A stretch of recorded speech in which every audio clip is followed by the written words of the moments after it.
Hey, it's Nat, And I'm Gerald. and welcome back to the Work It podcast, where we make sense of work situations that are tricky to navigate alone.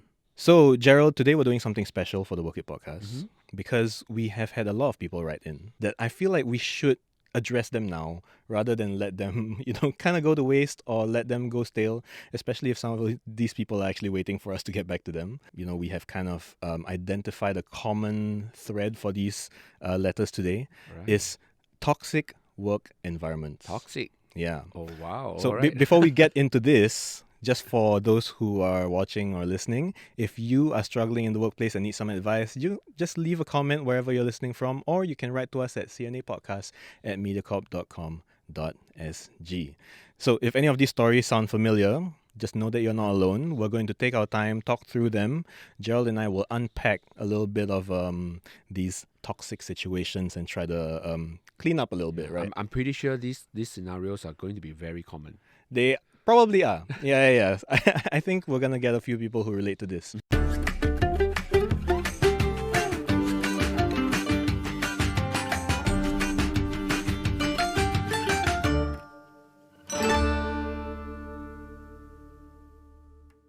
First, we have something from a listener whose name is Mindy.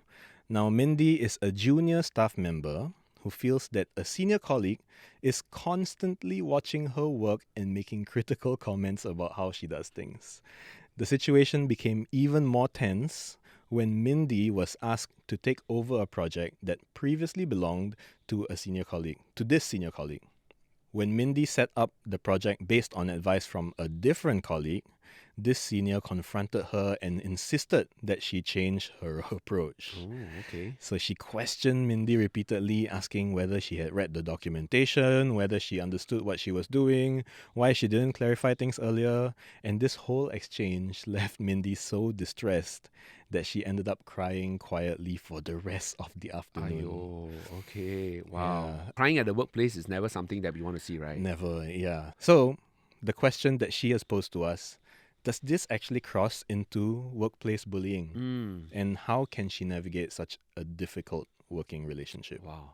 I mean, firstly, we all agree that crying in the workplace is something that we don't want. I can feel the frustration Mindy went through, right? Like she really wanted to do a good job, taking over her colleague's work. She consulted someone, right? She Yeah. did consult somebody. Yeah, a different colleague, yeah. Yeah, maybe she should have consulted this other colleague. This senior colleague. Yeah, But I don't feel know. like maybe that senior colleague, because of how she had been so critical of Mindy in the past, Mindy felt like she wasn't as approachable to maybe perhaps. this separate colleague. Perhaps. So it kind of blindsided her when this senior colleague came back and was like, "Why didn't you ask me?" True. If today you are there to help another colleague, but you're always being very negative or watching over their shoulder, you're not approachable. Why would someone want to come to you to ask for help, Exactly. right? On Yeah. advice. So yeah, perhaps that's the reason why Mindy turned to somebody else in the first place. Yeah, and definitely, the fact that she is senior, the power imbalance is a little bit unfair because then Mindy can't say like, "Oh, I just thought that this way was better," for fear of the senior colleague being like, "Oh, so you think you're better than me?" So I mean, that's how I would feel if a senior colleague came to me with such an aggressive tone. Yeah. you know? I think it really sounds like this situation could do with a healthy dose of good communication skills, right? Right. Yeah, like how do you clarify and collaborate with one another? I mean, the workplace is a place full of opportunities for conflict, right? Yeah. When things are not supposed to be the way they are, but then it's also the opportunity for us to communicate properly, Right. right? So I think on both sides, communication is two ways. On both sides, there needs to be better, healthier forms of communication. Okay, so let's unpack this maybe from Mindy's perspective first, right? How could she have kind of better communicated if this were to say happen again? Yeah, I really feel like when you're approaching a piece of work or project, it's important to know who the stakeholders are, who are the direct people who have a say and an impact on the work and how it's being done. And who might care? Yes, Right. Yes. You want to maybe engage them a bit more first, Yeah. even though they might be very nasty to you. Despite this maybe like history, as we might call it, you kind of have to just breeze past that and go straight to them and be like, "Hey, I'm taking over this. I've been Yeah. assigned this. How have you done it before? And can you weigh in on how this should be done?" A lot of us, when we encounter maybe someone we don't like in the workplace, our default response is to avoid, right? Yeah. But when work presents itself and we have to work together, we can't avoid that person anymore. So we might as well reach out, and then start to rebuild or build a basic collaborative relationship. You don't have to be best friends, all right? Yeah. But at the very least, you need to reach out to say that, you know what, I'm taking over this project, I'm doing this, and I know you're involved. What are your expectations? And do you have any advice for me? Because when this is done at the beginning, later on, if things go wrong, then at least you said, you know what, this wasn't what we quite agreed upon at the beginning. Right. Yeah. So it's about expectations, about building that relationship with someone, a partnership with someone.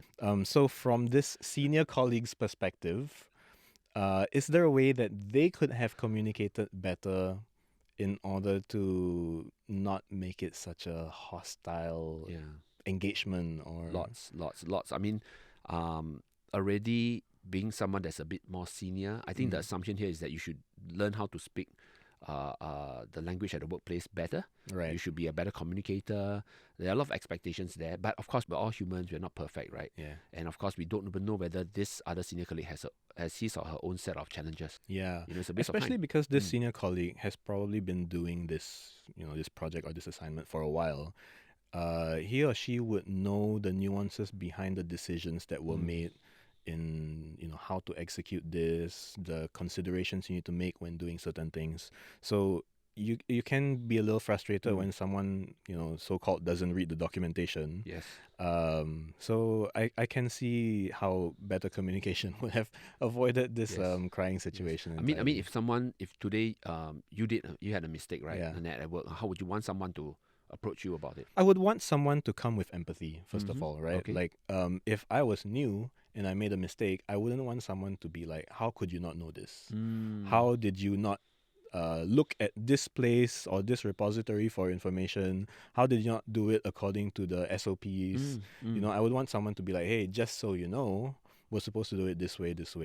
Or, this decision that you made, actually, we don't do it like that because this and this and that and that. I see. Right? The issue is there, but to look at the issue together with you rather than seem to be blame shifting. Yeah. Like, oh, you should have known this, right? Like, why didn't you do this and why didn't you do that? Yeah. I think the blame shifting puts people on the defensive. Instead of looking at what's wrong with the way the work was done, maybe start to get into this mode of thinking how to make the work better, how to rectify, how to generate solutions around the work first. Yeah. There's one person that we haven't talked about in this situation, which is Mindy's direct supervisor. Oh, yeah. Right? Because this supervisor, it seems, did not really put them in the room together and say, hey, there has to be a handover of information, of knowledge. Yes. And maybe senior colleague, go help Mindy out with this. Mindy, go and ask senior colleague. Yes. So there was that gap that wasn't bridged because the supervisor maybe skipped a step in the delegation of this new project. Yeah, in such cases, usually, right, I think the supervisor, if the supervisor is not the senior colleague, right, if the supervisor is somebody else, a third party, having seen this situation unfold, right, I think the supervisor can come into play a part, stepping in to try to manage the expectations on both ends, Right.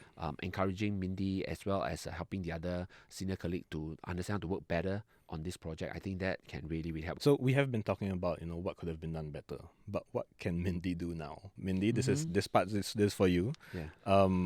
Is there a way that she can salvage this relationship with the senior colleague if she wants to? I think it's definitely possible. Okay. I think it's definitely possible because at this moment, to me, things can't get any worse, right?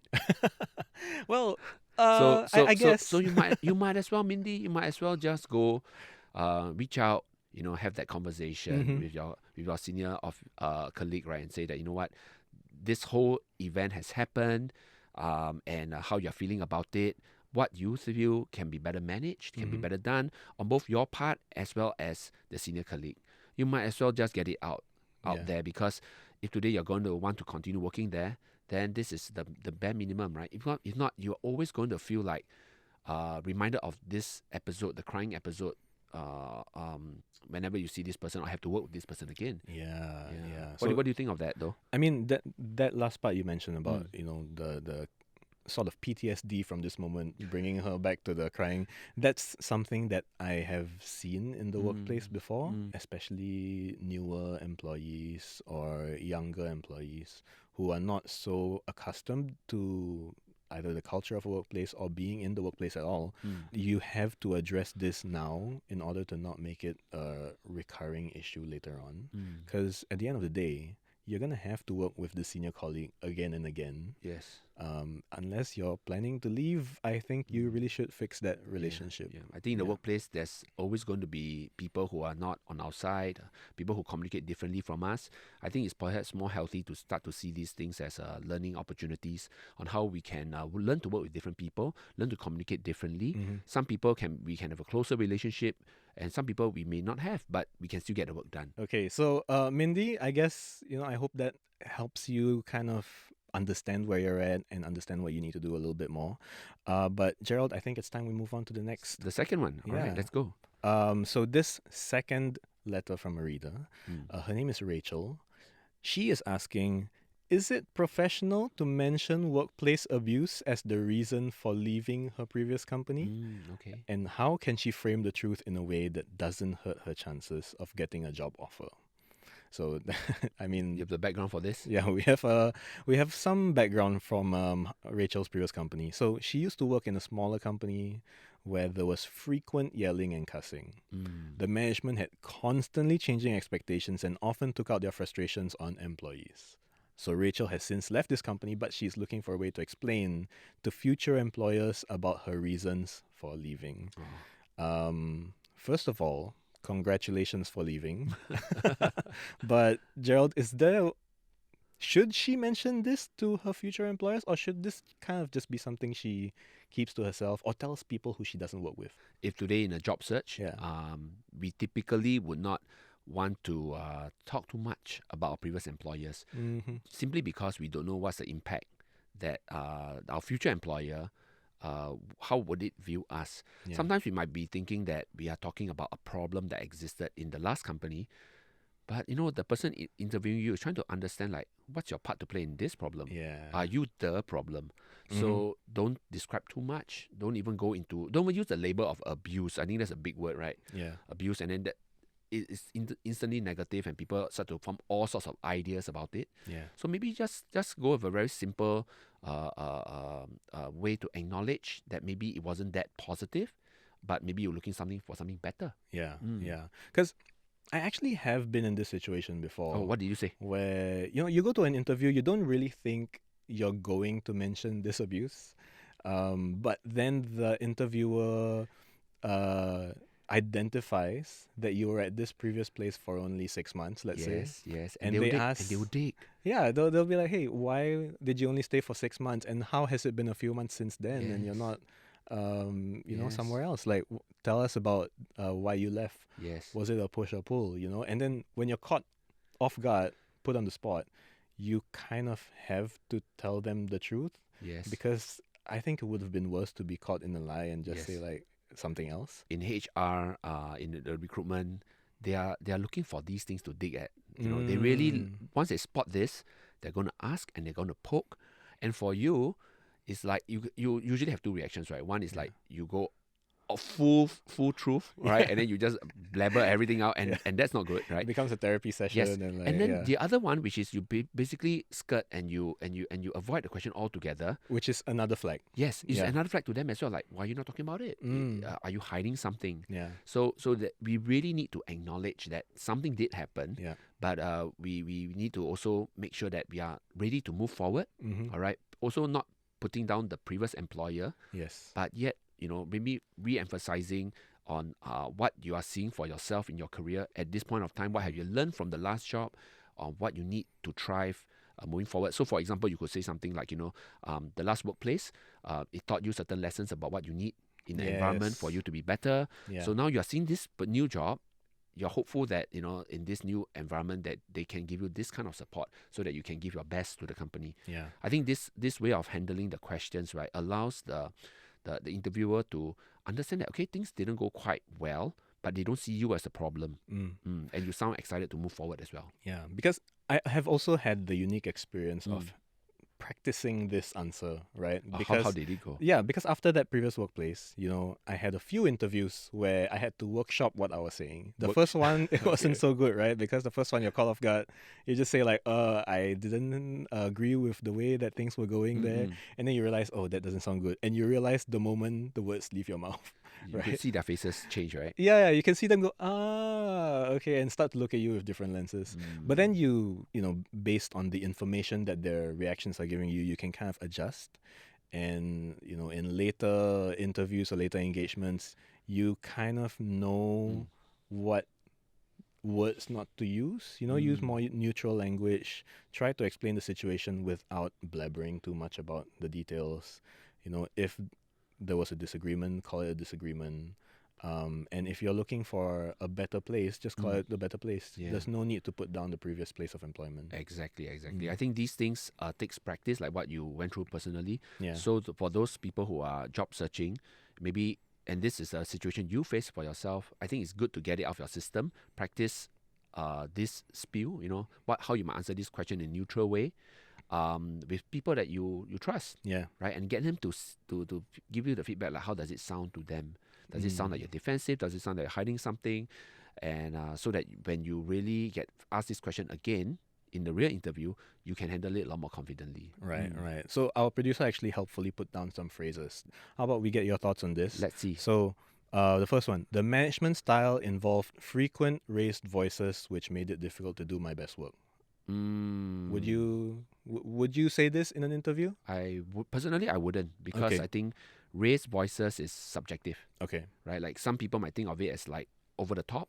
Some people might just say that you're just being a bit more assertive, and then you cannot already. Right. So then I think maybe this little detail, can omit. Yeah, because there are ways that an interviewer might look at it and think that you might be the problem. Okay, so the second one, the environment lacked psychological safety, and I realized I needed a healthier workplace to perform well. Would you use this, or would you make it a little bit more? It's a valid point. I just don't know how many people know what psychological safety really means. So maybe I would say it's more of a, I realize that I have a lot of ideas to share, and I do really like to collaborate and talk through them with people at the workplace. So an open work culture can really bring up the best in me. I think that would be better. Okay. Positively framing it. So, Rachel, once again, congrats on leaving a toxic environment, and I hope you can find greener pastures moving forward, but try not to dwell too much on the past. Try to focus on the future. Now, we have one more question from a listener / viewer, Gerald. This one is from Jasper. Wow, we're done with 3. This is the third one. Okay. Yes. So Jasper says that he's currently working in a new company where the leadership style is a little bit different from that of your typical multinational corporation, which I think, was where he worked in before. So he's feeling like there's less openness for conversation, he's not getting enough constructive feedback, and the company objectives are quite unclear. And he's also saying that the culture of who gets the credit can be quite challenging to understand. And because of that, he feels demoralized whenever his work is underappreciated. So it seems like it's an environment in which people are kind of trying to get the attention of their supervisors, trying to get recognized. So how can he thrive in this environment? I think when we are looking at how people thrive at work, there are a couple of perspectives to look at. One is, of course, our own skill sets, whether are we competent and confident enough to do the work that's given to us. The other one is the environment that we exist in. If the environment is giving enough support, and also the best, it appeals to us, it brings out the best in us so that we can perform more, then it's great fit, right? But the truth is, not every environment is the same. And some environments appeal to certain types of workers, certain types of behaviors and personalities, right? So like in big, large and small companies, they all have different work environments, work cultures. And in this particular case of Jasper, right, it sounds like not enough having openness for feedback, conversations.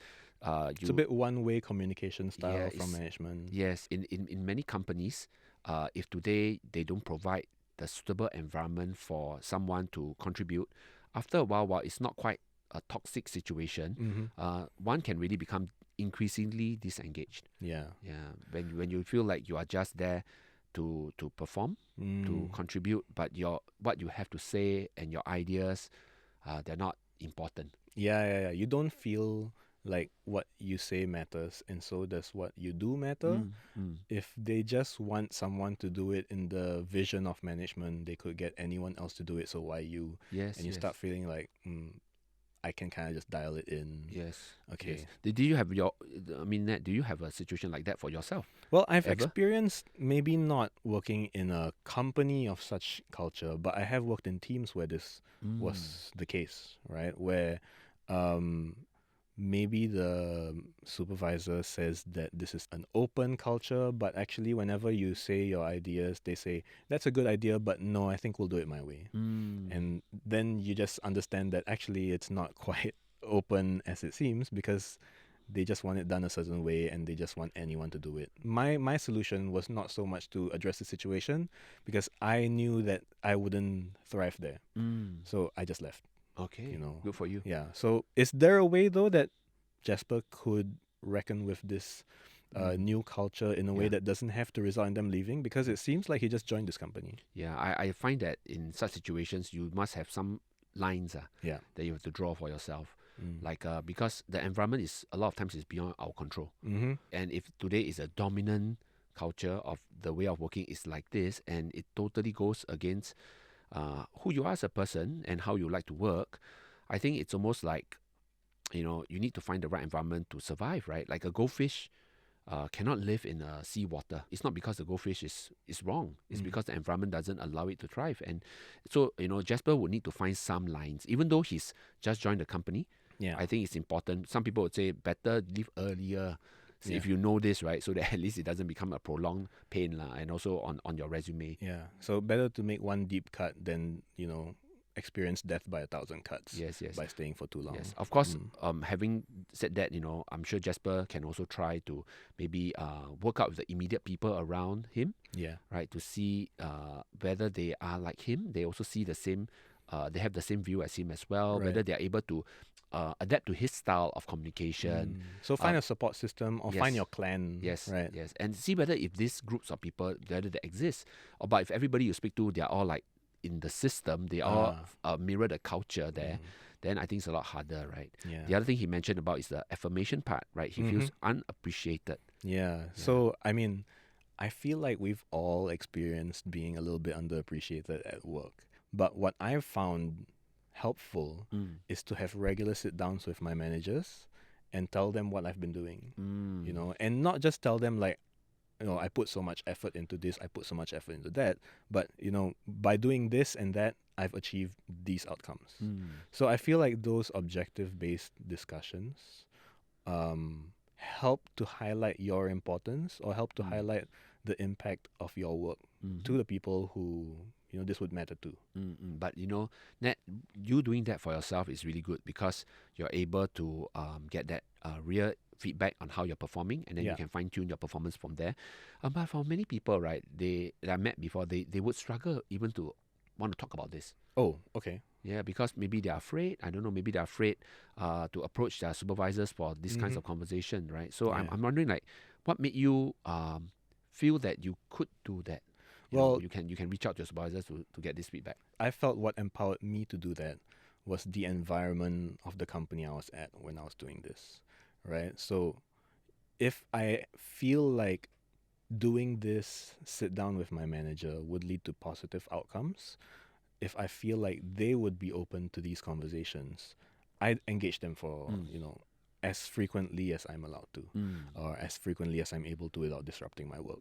Because I feel that doesn't just, like you say, it doesn't just help them understand how much I'm doing. It helps me understand how much of what I'm doing is actually fulfilling their needs and their goals for the team or for the company. Yeah, so it isn't, the way you put it isn't so much of, I need this to feel good. Yeah. But it's about like, I need this so that I can do better for the workplace, so that I can contribute more, so that we can hit our team goals together. And I also need to talk about this so that in the next pay cycle, I can ask for the number and get the number, So it works many ways. Yeah, happy worker, good performance, right? Yes, exactly. So I don't know about Jasper, but I hope that he can digest a little bit of what we've talked about, make the decision, is this really where he has to be. Or if he can decide, I'm actually not that hung up over the recognition for my work. All I want is a place where I know my job is secure, or maybe just a place where I like the work that I do. Then maybe he can consider staying. If not, maybe it is time to find fresh water for your goldfish. So if, like Rachel, like Mindy, like Jasper, you have a work-related dilemma, just write to us, comment wherever you're listening from, or you can email us at cnapodcast@mediacorp.com.sg. I'm Gerald. And I'm Nat. Remember, work isn't meant to test how much emotional stress you can survive.